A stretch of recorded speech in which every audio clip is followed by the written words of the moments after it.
The rancher's name was John Malone, a man of solitude living on the edge of civilization in the heart of Montana. His ranch, nestled in the shadow of towering pine-covered hills, had been his family's legacy for generations. The December snowstorms were fierce this year, but nothing could prepare John for the blizzard that would change his life forever. John wasn't one to complain. He found peace in the quiet of his ranch, the rhythmic crunch of snow underfoot, the crackle of a fire in his stone hearth. But lately, the loneliness gnawed at him more than usual. His wife, Ellen, had passed 5 years ago, and their only son, Matt, had moved to the city. John buried himself in tending to the ranch, his cattle, and his old border collie, Rusty. On this particular evening, the wind howled like a wolf pack, rattling the wooden shutters of his cabin. Rusty backed nervously, his ears perked toward the door. "What's the matter, boy?" John asked, setting down his mug of coffee. The dog's bark grew more urgent, and then John heard it. Faint cries carried on the wind, barely audible above the storm. Grabbing his coat, boots, and a flashlight, John stepped out into the blizzard. The icy wind hit him like a slap, cutting through his layers. The cries grew louder as he trudged through knee-deep snow toward the barn. "Hello? Is someone out there?" he called, his voice lost in the wind. The sound led him to the edge of his property, near a cluster of snow-covered trees. What he found made him freeze in his tracks. There, huddled together in a pitiful pile, were 8 bear cubs, their fur matted with ice and their tiny bodies trembling violently. Their mother was nowhere in sight. John's heart sank. He'd seen abandoned cubs before, but never so many. The odds of survival for even one cub in this weather were slim, let alone 8. But leaving them out here was not an option. He removed his coat and wrapped as many as he could carry, then sprinted back to the cabin with Rusty leading the way. Once inside, John stoked the fire until it roared. He laid the cubs near the hearth, gently rubbing their tiny bodies to restore warmth. Their whimpers tore at his heart, each sound a plea for help. Rusty sniffed them cautiously, then lay down protectively beside them. "Where is your mama?" John murmured, his voice thick with emotion. He knew bears didn't abandon their young without reason. Something must have happened to the mother, and the thought filled him with a deep sadness. As the hours passed, the cubs began to stir. One by one, they opened their eyes, their small faces filled with fear and confusion. John felt a strange connection to them, a sense of purpose he hadn't felt in years. The next morning, the blizzard had subsided, leaving the ranch buried under a thick blanket of snow. John woke to the sound of the cubs stirring in the corner by the fireplace. Their tiny, curious eyes watched him as he brewed his coffee. Rusty wagged his tail cautiously, keeping a close eye on the newcomers. John's first thought was practical. These cubs couldn't stay here. The ranch wasn't equipped to care for wild animals, let alone 8 bear cubs. He would have to call wildlife services. Yet, as he watched the smallest cub struggle to its feet and tumble into the others, his resolve wavered. They had barely survived the night. What if no one came for them? What if they couldn't be relocated in time? He sighed and opened a can of condensed milk, pouring it into a shallow dish. The cubs sniffed the air, their tiny noses twitching, and soon they were lapping it up greedily. John chuckled despite himself. "Well, you're a hungry bunch, aren't you?" The day was spent improvising. John rigged up a makeshift pen in the corner of the cabin using old wooden crates. He lined it with straw from the barn, making it as warm and comfortable as he could. The cubs huddled together, a tangle of fur and tiny paws, and John felt an unexpected warmth in his heart. As night fell, doubts crept in. What was he thinking? He was no wildlife expert. Taking care of these cubs would be a monumental task, and he was just one man. Yet, as he sat by the fire, watching them sleep, he couldn't shake the feeling that they had come to him for a reason. "Maybe I need you as much as you need me," he whispered. Over the next few days, John fell into a new routine. His morning started with feeding the cubs and cleaning their pen, a task that was quickly becoming chaotic. They were growing bolder, exploring the cabin with clumsy curiosity. Rusty, ever patient, acted as their unofficial babysitter, nudging them back to their pen when they wandered too far. John began to notice their individual personalities. The largest cub, whom he nicknamed Max, was the leader of the group, always the first to investigate new things. The smallest, a runt he called Daisy, was shy and often clung to her siblings for comfort. Then there was Jasper, who had a knack for getting into trouble, and Bella, who seemed to enjoy curling up in John's lap whenever she could. One evening, as the cubs played by the fire, John found himself smiling more than he had in years. The cabin, once so quiet and lonely, was now filled with life. Yet, the reality of their situation loomed over him. He couldn't keep them forever. They were wild animals, and eventually they would need to return to the wilderness where they belonged. But for now, they were his responsibility, and he was determined to give them a fighting chance. It was a clear, cold morning when the first real challenge arose. John was out checking on his cattle when he heard Rusty barking frantically back at the cabin. His heart raced as he ran back, fearing the worst. When he burst through the door, he found the cubs in a panic. Daisy, the smallest, was lying on her side, her breath shallow and labored. John's hand shook as he scooped her up, her tiny body limp in his arms. "Hang on, sweetheart," he murmured, his voice cracking. He grabbed his old veterinary kit, a relic from the days when his wife had cared for the ranch animals. He examined Daisy, his mind racing. She had a fever, likely an infection. John worked tirelessly, administering antibiotics and keeping her warm. The other cubs watched silently, huddled together as if they understood the gravity of the situation. Rusty lay beside Daisy, his head resting gently on her side. For 2 days, John barely slept, checking on Daisy constantly. When she finally opened her eyes and let out a weak but determined squeak, he felt an overwhelming wave of relief. "You're a fighter, aren't you?" he said, tears in his eyes. The ordeal brought John closer to the cubs. They weren't just a responsibility anymore. They were family. As the days turned into weeks, the cubs began to thrive. They grew stronger, their fur glossier, their eyes brighter. John's cabin was no longer just a shelter. It was a home filled with laughter, chaos, and warmth.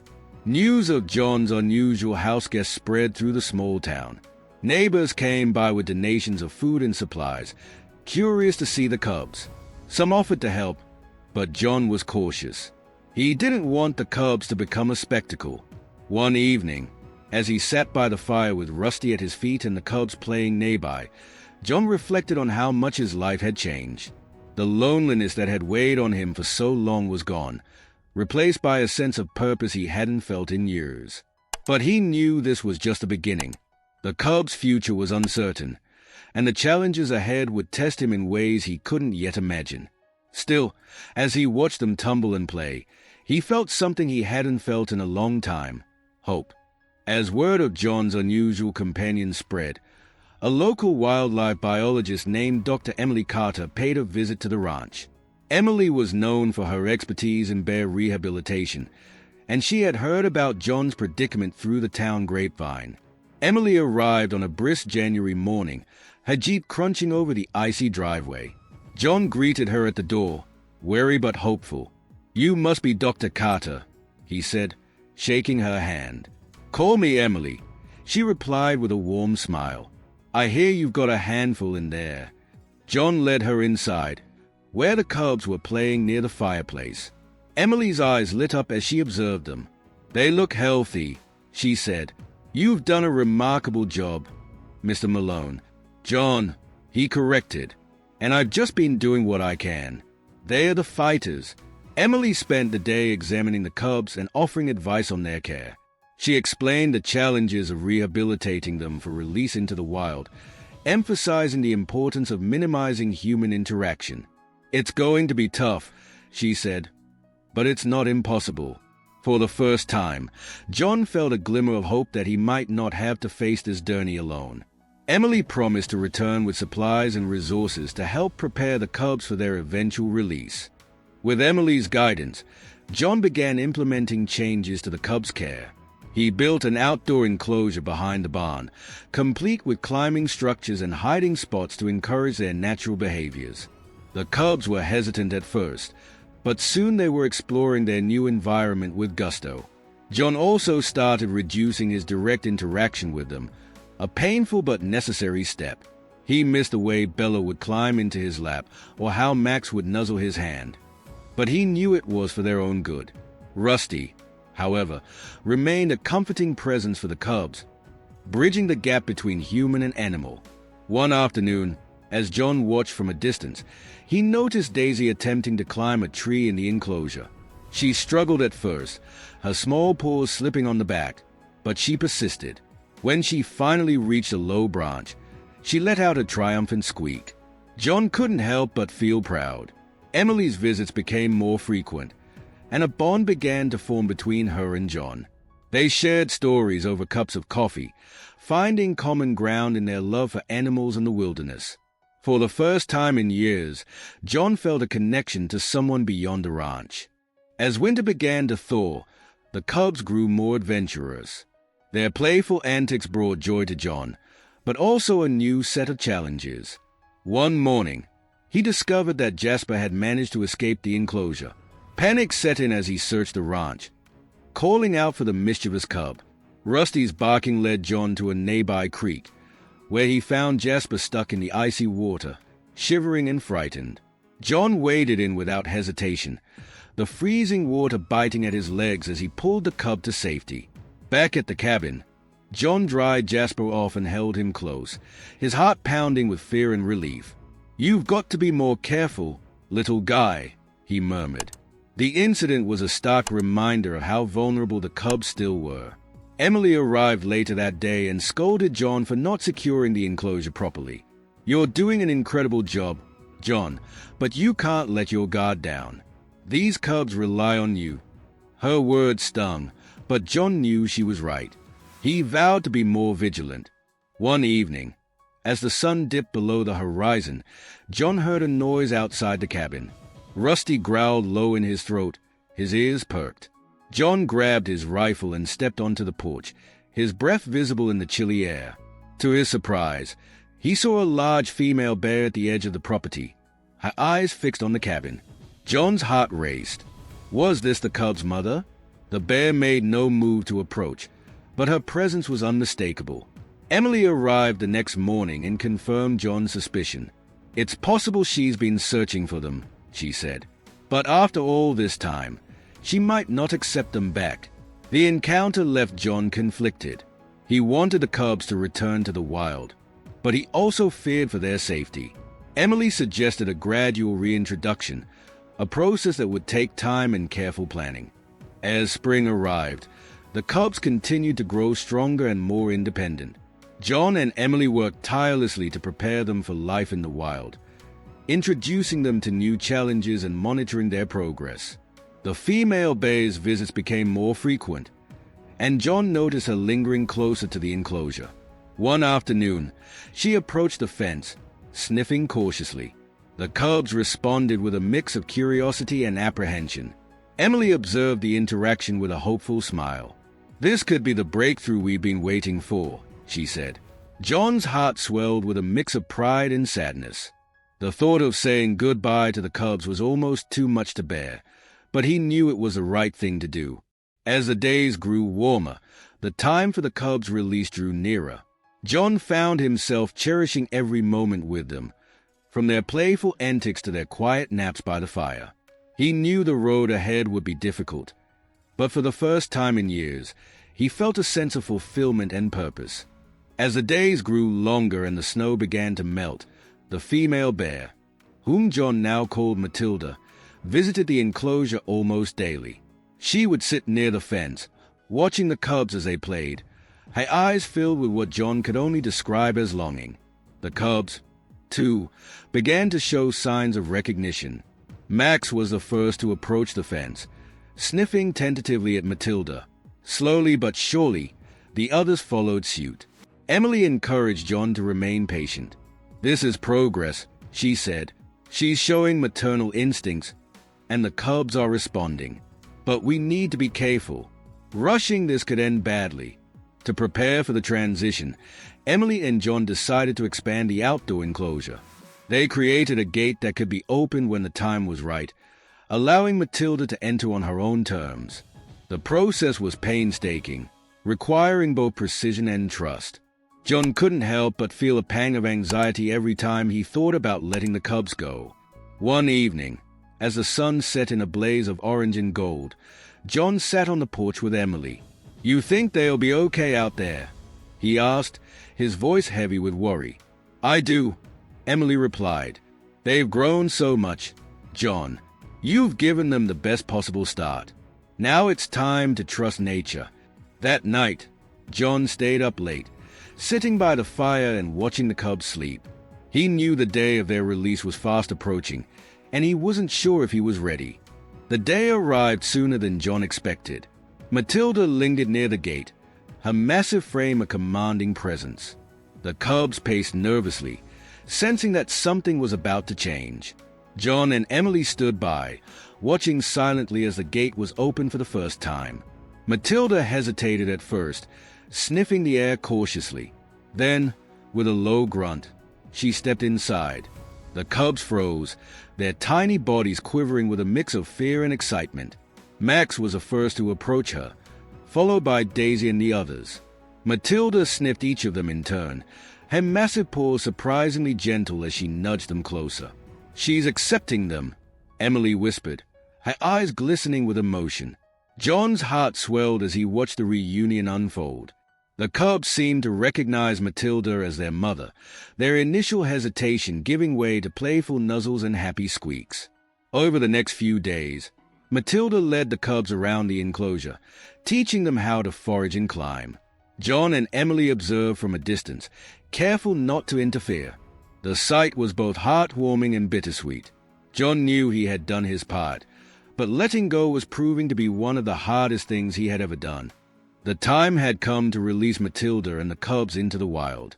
Emily had scouted a nearby wildlife reserve, a safe haven where they could thrive without the threat of hunters or human encroachment. The plan was to transport them in a specially designed trailer, but getting them inside was another challenge entirely. With patience and a bit of coaxing, Matilda and the cubs eventually entered the trailer. John stood by the door, his hand resting on the latch. "You'll take care of them, won't you?" he asked Emily, his voice barely above a whisper. "I promise," she replied, placing a reassuring hand on his shoulder. As the trailer pulled away, John felt a lump rise in his throat. Rusty whined softly at his feet, as if sensing his sorrow. For a long moment, John stood in the driveway, watching the vehicle disappear into the horizon. That night, the cabin felt emptier than it had in months. But as John sat by the fire, he found solace in the knowledge that the cubs were where they belonged. Weeks turned into months, and spring blossomed into summer. The ranch was quiet again, but John found new ways to fill his days. He rebuilt the barn, planted a vegetable garden, and even adopted a stray cat that had wandered onto the property.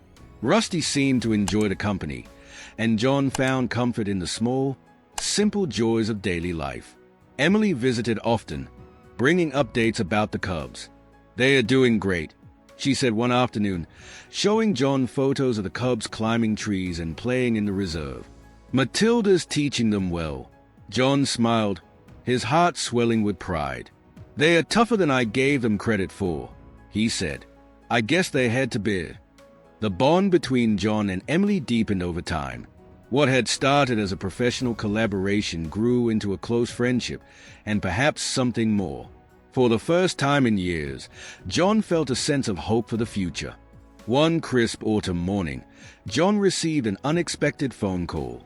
A local news station had heard about his story and wanted to feature it. Reluctant at first, John eventually agreed, realizing that sharing his experience could inspire others to care for the natural world. The segment aired a week later, showing footage of the cubs, Matilda, and the incredible journey they had taken together. The response was overwhelming. Messages poured in from people all over the country, praising John for his kindness and courage.